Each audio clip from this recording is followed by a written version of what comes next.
Friends, welcome back to my YouTube channel baby step tutorials.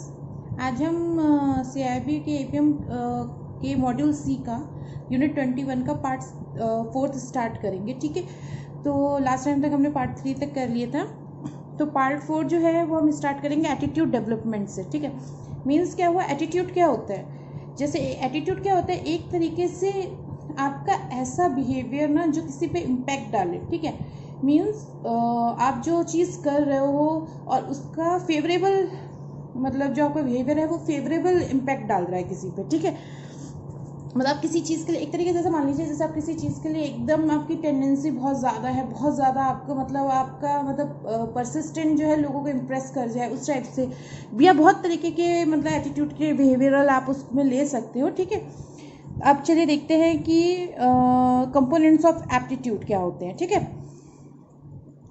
देखो, aptitude can be broken down into 3 basic components: emotional, informational and behavioural. ठीक है, means क्या हुआ, आपका emotional component हो सकता है जिसमें क्या होगा कि पर्सन्स की फीलिंग जो होती है वो किस टाइप से हो सकती है, हो सकता है पॉजिटिव हो, न्यूट्रल हो जाए, या फिर आपके लिए नेगेटिव हो सकती है। ठीक है ना, लेकिन जो इमोशंस होते हैं, जब किसी ऑर्गेनाइजेशन में कोई एम्प्लॉय होता है तो ऐसा नहीं है कि आप एक कोल्ड मशीन की तरह लगे हुए हो, कोई मतलब नहीं है। नहीं, जब आप किस काम करते हो, दिन भर तरह तरह के लोगों के साथ रहते हो, तरह तरह के लोगों से इंटरेक्ट करते हो, तो इमोशंस जो होते हैं ना बहुत बड़ा इम्पैक्ट डालते हैं। कभी कभी आप बहुत हैप्पी होते हो तो आप जो कस्टमर से डीलिंग कर रहे हो, आपस में कलीग से डील कर रहे हो, तो बहुत अच्छे से आप बात करते हो स्माइल के साथ। पर अगर किसी भी दिन आपका मूड खराब है, नहीं आप अच्छे मूड में हो और आपसे कोई कस्टमर मतलब थोड़ा सा भी अगर आप दोनों के बीच में मिसअंडरस्टैंडिंग, कुछ भी बात हो जाए, तो वो बहुत बड़ा एग्रेसिव वे में चला जाता है।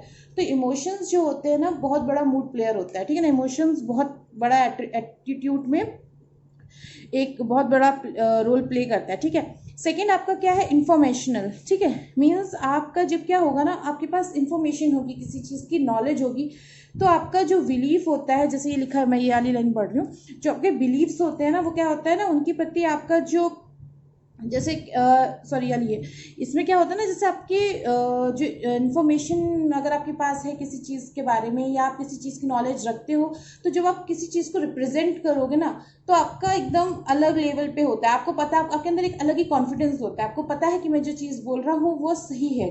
अगर आपको कहीं गलत लगता है तो आपका कॉन्फिडेंस लेवल लो जाता है, राइट। तो जब आपका कॉन्फिडेंस फुल होता है ना, तो आपका एटीट्यूड एक डिफरेंट होता है, आपका मतलब प्रेजेंट करने का तरीका ही एक अलग होता है।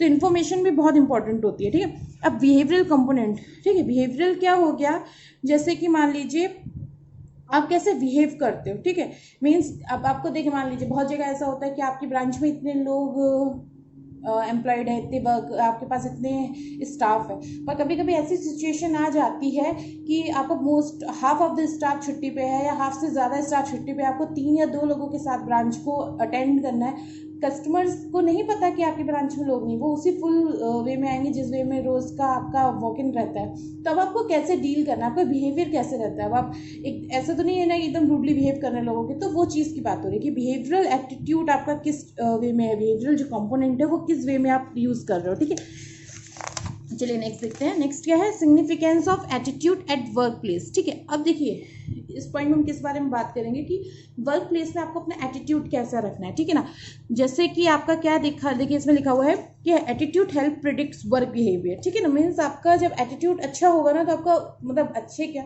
आपका जो एटीट्यूड होता है ना आपके वर्क बिहेवियर को रिप्रेजेंट करता है। अगर आप अच्छे से वर्क करोगे, अच्छे से एटीट्यूड दोगे, तो लोगों को, सामने वाले को भी करने में थोड़ा सा अच्छा लगता है। अगर आप उनको बहुत रूड एटीट्यूड दोगे और ऐसा एटीट्यूड दोगे ना कि मैं सब जानता हूँ आप कुछ नहीं जानते, तो वो अपसेट होते हैं, उनका मोटिवेशन डाउन जाता है।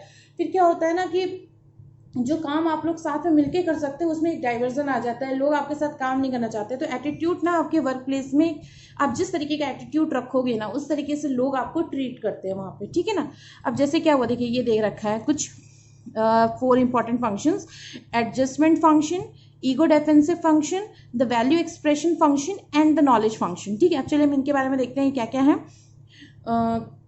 सबसे पहले तो एडजस्टमेंट फंक्शन देखते हैं। देखिए एडजस्टमेंट फंक्शन क्या है, attitude often help people adjust to their work environment. ठीक है, when the employees are properly treated by their boss, they are likely to develop a positive attitude towards supervision and the organisation. ठीक है ना, means clear हो गया। अगर आपका जो एटीट्यूड में एडजस्टमेंट होगा, जैसे अगर आप एडजस्टिंग पर्सन होंगे, हमने कहते हैं हाँ ये बंदा बहुत जल्दी से एडजस्ट हो गया हमारे साथ, इट मीन्स क्या है कि अगर एक बंदे का बिहेवियर ऐसा है कि वो बहुत जल्दी एडजस्ट कर लेता है, और अगर आपके जो सुपरवाइजर्स हैं, जो भी आपके एम्प्लॉयज़ हैं, कलीग्स हैं, वो आपको अच्छे से अच्छा एटीट्यूड देते हैं, तो आप बहुत जल्दी एडजस्ट कर जाते हो उनके बीच में। तो वो सब चीज़ें, और फिर उससे क्या होता है, आपस में एक तो कनेक्टिविटी रहती है लोगों के आपस में, एक दूसरे से कम्युनिकेट अच्छे से कर पाते हैं। और फिर जब देखिए, जब अगर आपका जो एनवायरनमेंट है वो बहुत काम होगा ना, तो लोगों को काम करने में उस जगह में बहुत मज़ा आता है। तो ठीक है, तो एडजस्टमेंट फंक्शन ये था। अब ईगो डिफेंसिव फंक्शन क्या होता है, देखिए ईगो डिफेंसिव फंक्शन क्या हो गया कि attitude to help defend their self image. ठीक है, for example an old manager whose decision are continuously challenged by a younger subordinate may feel that the latter is brash cocky and immature and inexperienced. Means समझ गया ना, means क्या होता है कि आपका जो एटीट्यूड होता है वो ऐसा भी नहीं हो कि एकदम से आप किसी को मतलब बुरी तरीके से ट्रीट करो, राइट। ठीक है, मीन्स आपको एक ऐसा अपना एटीट्यूड देना है कि जैसे मान लीजिए अगर आपका सुपरवाइजर है, कुछ डिसीजंस आपको ले रहा है, बार बार उसको कर रहे हो, ठीक है, तो आपको एक ऐसे वे में करना है कि उसको ये ना लगे ना कि आप बहुत इगोइस्टिक पर्सन हो।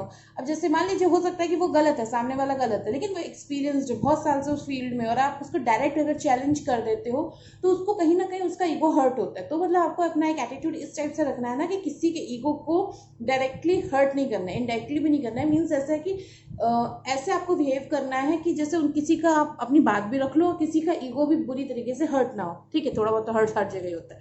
ठीक है, अब द वैल्यू एक्सप्रेशन फंक्शन क्या है, देखिए वैल्यू एक्सप्रेशन फंक्शंस होते हैं कि attitudes provide people with a basis for expressing there values. ठीक है, मीन्स जैसे क्या हो गया कि अगर आपके जो वैल्यूज़ हैं, आप जो अपनी कुछ, जैसे हम बोलते हैं ना कि हम इन कुछ बातों पे अपना हमेशा से विश्वास है, कि हम इन चीज़ों पे वैल्यूज़ पे विश्वास करते हैं, जैसे हम अपने कल्चर पे विश्वास करते हैं एग्जाम्पल। तो वही चीज़ है कि अगर आप अपनी कोई वैल्यूज़ पे करते हो तो कैसे उसको एक्सप्रेस करते हो लोगों के सामने। ज़रूरी थोड़ी है कि आप जिन चीज़ों पे विश्वास करते हैं सामने वाला भी कर सकते हैं। जैसे आप बोलते हो कि I have to work hard, मैं इस जॉब के लिए बहुत मेहनत करूंगा, ऐसे मेहनत करूंगा। हो सकता है सामने वाला एंजॉय करना चाहता है, उसको इतना इंटरेस्ट नहीं है कि उतने मेहनत से काम करे, वो थोड़ा सा भी काम करके अपने में खुश है, तो आप किसी को फोर्स नहीं कर सकते ना। तो आपका जो वैल्यूज़ का एक्सप्रेशन है वो आपको हमेशा अपना एटीट्यूड ऐसे रखना है कि आप जो करना चाहते हो करो, पर आप किसी को फोर्स नहीं कर सकते उस चीज़ के लिए। ठीक है ना, तो वो चीज़ है। अब द नॉलेज फंक्शन, अब नॉलेज क्या होती है, ये सबसे इंपॉर्टेंट होता है क्योंकि it supply standard and frames of reference that allow people to organise and explain the work around them. ठीक है ना, मीन्स क्या हुआ, जब आपको किसी चीज़ की नॉलेज होती है, मान लीजिए एक सुपरवाइजर है, उसके पास जूनियर आया बाद में जॉब जब हायर होने के बाद, तो अगर उसको किसी चीज़ की नॉलेज नहीं होगी या उसने बहुत कम मतलब एक्वायर किया, थोड़े से उसमें अपना प्रमोशन करवा लिया, तो उसमें क्या होता है, जब जूनियर्स आते हैं आप उनको कुछ सिखाना चाहो, अगर आपका नॉलेज नहीं है तो वो आपको जब टोकेंगे तो आपको खराब लगेगा ना। तो जितनी आप नॉलेज करोगे, जितने एक्सपीरियंस गेन करोगे, तो वो उतना ही एटीट्यूड आपको सेल्फ कॉन्फिडेंस देता है, मतलब उसमें हेल्प करता है। ठीक है, सेल्फ कॉन्फिडेंस देखता है और लोगों में आपकी इमेज बहुत अच्छी जाती है। तो ये 4 फंक्शंस थे, कौन कौन से थे, adjustment function, ego defensive function, value expression function and knowledge function. ठीक है, अब नेक्स्ट देखते हैं विच इज चेंजिंग एटीट्यूड्स। ठीक है, अब चेंजिंग एटीट्यूड्स क्या है ये देखते हैं। देखिए इसमें क्या होता है कि जैसे मान लीजिए आप किसी वर्क प्लेस में काम कर रहे हो, तो आपका जैसा एटीट्यूड रहेगा ना, आपकी परफॉर्मेंस भी उसी हिसाब से इफेक्टेड होती है। ठीक है, अगर आपका एटीट्यूड बहुत अच्छा है तो आप जब वर्क करोगे ना तो वो रिफ्लेक्ट करता है। ठीक है, अच्छे और उससे क्या होगा ना, आपको तो प्रॉफिट है ही है। ठीक है, आप तो प्रॉफिट में हुई, साथ में जो आपकी ऑर्गेनाइजेशन होती है ना उसको भी प्रॉफिट होता है आपके एटीट्यूड से। ठीक है, अगर आपका पॉजिटिव एटीट्यूड है, वो आपको कहीं भी बाहर भेजते हैं, चाहे आप फील्ड में वर्क करो, चाहे आप ऑन ग्राउंड वर्क करो, जो भी वर्क है आपका, तो उसमें क्या होता है ना, फिर आपके पॉजिटिव एटीट्यूड से लोगों पे भी इफेक्ट पड़ता है। ठीक है, और अगर आपका वही एटीट्यूड नेगेटिव है तो उसका भी इफेक्ट पड़ता है, और उससे दोनों आपको भी हार्म होता है, ऑर्गेनाइजेशन को भी हार्म होता है। ठीक है, और ऐसा नहीं है कि अगर किसी बंदे का कोई एक एटीट्यूड है तो वो चेंज नहीं होता है, एटीट्यूड चेंज भी होता है। बहुत से रीजंस होते हैं जिसकी वजह से आप अपना एटीट्यूड चेंज करते हैं। कुछ ऐसे होते हैं कि अगर आपका नेगेटिव और आपको पॉजिटिव करना है तो उसके लिए भी इन ऑप्शंस को ऑप्ट करते हो। ठीक है, तो जैसे पहला क्या होता है आपका इन्फॉर्मेशन। ठीक है, इन्फॉर्मेशन में क्या होगा, आप जैसे नई इन्फॉर्मेशन एक्वायर करोगे, ठीक है। अब इसमें क्या होगा, जैसे मान लीजिए आपको नहीं पता था कि हाँ इस चीज़ से ऐसा र्यूमर हो, चाहे कैसे भी आपको ये बात हुई कि हाँ ये चीज़ ऐसी होती है, तो आप बोलोगे नहीं नहीं ये चीज़ तो बहुत गंदी है। लेकिन अगर आपको फिर जब आप उसकी इन्फॉर्मेशन कलेक्ट करते हो, नए फैक्ट्स पढ़ते हो, तो आपको रियलाइज होता है कि नहीं हमने ये चीज़ गलत तरीके से सोची थी, ये तो ऐसे थी, ठीक है ना। तो ये चीज़ होती है कि इन्फॉर्मेशन का बहुत बड़ा इम्पैक्ट पड़ता है। हो सकता है आप किसी चीज़ को अच्छा मानते हो, पर जब आप उसके फैक्ट्स और इन्फॉर्मेशन को रीड करते हो, पढ़ते हो, कहीं से जानकारियाँ लेते हो, नॉलेज एक्वायर करते हो, तो आपको पता चले कि हम ये चीज़ जो सही सोच रहे थे वो सही नहीं है, गलत थी, ठीक है ना। सेकंड होता है आपका use of fair. Use of fair में क्या होता है, लोग ना आपको आपके डर का यूज करते हैं आपके एटीट्यूड को चेंज करने के लिए, ठीक है। अब देखिए ऐसा नहीं है कि आपके अगर फियर को यूज किया जा रहा है तो गलत वे में ही होता है। कभी कभी छोटी मोटी वार्निंग्स देते हैं, जैसे आप गलत काम करते हो तो आपके जो सुपरवाइजर्स होते हैं आपको वार्निंग देते हैं ना कि हम आपको जॉब से निकाल देंगे। तो कुछ लोग तो इस लाइट जो आपको डेंजर दिखाया जाता है या जो भी आपको करवा जाता है तो उससे ही डर जाते हैं और थोड़ा सा अपने आप को संभाल लेते हैं। कुछ लोग होते हैं कि नहीं, इतने छोटे लो लेवल के वार्निंग से नहीं डरते, तो उनके लिए क्या करा जाता है ना, जैसे कि मॉडरेट लेवल का वो यूज़ किया जाता है। और मॉडरेट लेवल में क्या होता है, जैसे आप देखते होंगे ना एड्स वगैरह आते हैं टीवी पे, जैसे कैंसर्स के एड दिखाते हैं, स्मोकिंग के लिए दिखाते हैं, तो उससे क्या होता है बहुत से लोगों को डर लग जाता है कि हाँ हमें भी ऐसा हो जाएगा, तो वो चीज़ मे भी बंद कर सकते हैं, मे भी नहीं, चॉइस तो लास्ट में ह्यूमन पे ही जाके गिरती है, ठीक है। अब उसके बाद आपका थर्ड होता है जो हाई लेवल का डेंजर होता है। देखिए वो लोग कम यूज़ करते हैं कि उसमें क्या होता है लाइफ थ्रेटनिंग भी हो जाता है, इसलिए ज़्यादा यूज़ नहीं किया जाता, ठीक है। यूज़ ऑफ फियर हो गया। फिर आपका क्या हो गया, आपका जो रिजॉल्विंग, जैसे आपका जो एटीट्यूड है उसको रिजॉल्व करने के लिए discrepancies between attitude and behaviour, ठीक है। एटीट्यूड बिहेवियर इसमें जो एग्जांपल दिया वो क्या दिया है कि जैसे मान लीजिए आप एक जॉब सीकर है, ठीक है। आपको हम लोग जैसे होता है ना आईटी कंपनीज में बहुत से लोग होते हैं जो जब इंटरव्यूज देते हैं एक साथ उनको 2 या 3 कंपनीज 4 कंपनीज के ऑफर आ जाते हैं। वो अपने तरीके से कंपनीज उनको अपने तरफ लेना चाहते हैं, चाहे उनको अच्छे से उनकी मनमर्जी की जगह की प्लेसमेंट दे दे, चाहे उनको पैकेज अच्छा दे दे, जो भी रहता है। अब इस टाइम पे क्या होता है, जो बंदा होता है वो कंफ्यूज हो जाता है, ठीक है ना। तो उसके अब फिर क्या होता है ना, वो लास्ट में जो भी चॉइस ले, मान लो उसने जो कंपनी चुनी, तो अब उसको क्या लगता है ना, हाँ मैंने ये चीज चूज की ना, ये मेरा बेटर है, तो उसका उस टाइम वो कंफ्यूजन में था ना, उसका बिहेवियर जो आप देखोगे ना वो भी कंफ्यूजन में रहेगा, थोड़ा टेंशनाइज रहेगा, स्ट्रेस रहेगा कि मैं कौन सा ऑफर लूँ। लेकिन जब वो चूज कर लेता है कि हाँ मैं ये कंपनी लूंगा, वो सोचता है कि हाँ बाकी कंपनी से मैंने ये बढ़िया कंपनी चूज की, तो उसका एटीट्यूड अपने आप ही पॉजिटिव हो जाता है, ठीक है ना। एक और होता है आपका influence of friends peers and opinions leaders also had great role और एटीट्यूड चेंज, ठीक है।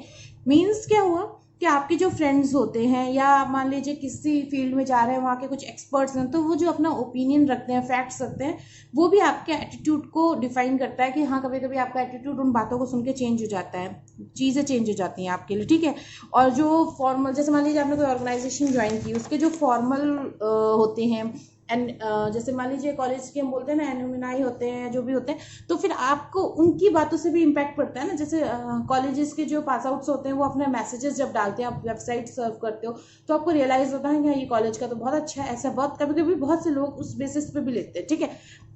लास्ट जो है आपका वो है को-ऑप्टिंग। को-ऑप्टिंग क्या हो गया, मीन्स मान लीजिए आप किसी चीज पे डिसबिलीव करते हो, ठीक है, या फिर आपका इस किसी चीज पे बिलीव है, तो आप क्या करोगे, अपनी सोच टाइप के सोच वाले लोगों को एक साथ इकट्ठा करोगे और उनके साथ मिलके उस चीज के लिए फाइट करोगे, या उस चीज के लिए अपना जो भी आपका है, जिस चीज पे वो डिपेंड करता है कि आप किस चीज के लिए कर रहे हो, तो उस हिसाब से उस चीज में बस पूरी क्राउड को इन्वॉल्व करोगे ना, जो सेम आपके जैसा बिलीफ रखते हैं, चाहे वो जैसे वेलफेयर सिस्टम्स हो गए, जैसे कभी कभी कहीं पे ह्यूमन मेड डिजास्टर्स होते हैं या फिर नेचुरल डिजास्टर्स होते हैं, जब ऐसे कुछ हो जाता है तो लोग नहीं सब एक साथ मिलके आ जाते हैं, फंड्स देते हैं तो और लोगों की हेल्प करते हैं। तो उसी टाइप से ये चीज़ है कि जब सेम बिलीफ के लोग एक साथ आते हैं तो वो किसी भी चीज़ के लिए एक साथ मिलके मेहनत करते हैं, तो उस चीज़ को वो भी एक एटीट्यूड चेंज में हेल्प करता है आपके, ठीक है। इसी के साथ हमारा जो ये था ना एटीट्यूड वाला पोर्शन खत्म हो गया। अब कैरियर पाथ प्लानिंग है, नेक्स्ट देख लेते हैं। ये बड़ा है तो मैं इसका आपको नेक्स्ट वीडियो जो प्रोवाइड करवाऊंगी उसमें करवा दूंगी, इतना सारा है, काफ़ी सारा है, ठीक है। तो thank you so much for watching this video. और अगर कहीं कुछ डाउट है तो आप मेरे को टेलीग्राम सेशन में भी मेरे में ज्वाइन करके उसमें पूछ सकते हो क्वेश्चंस, या फिर आप मेरे को कमेंट सेक्शन में भी पूछ सकते हो, ठीक है। Thank you so much.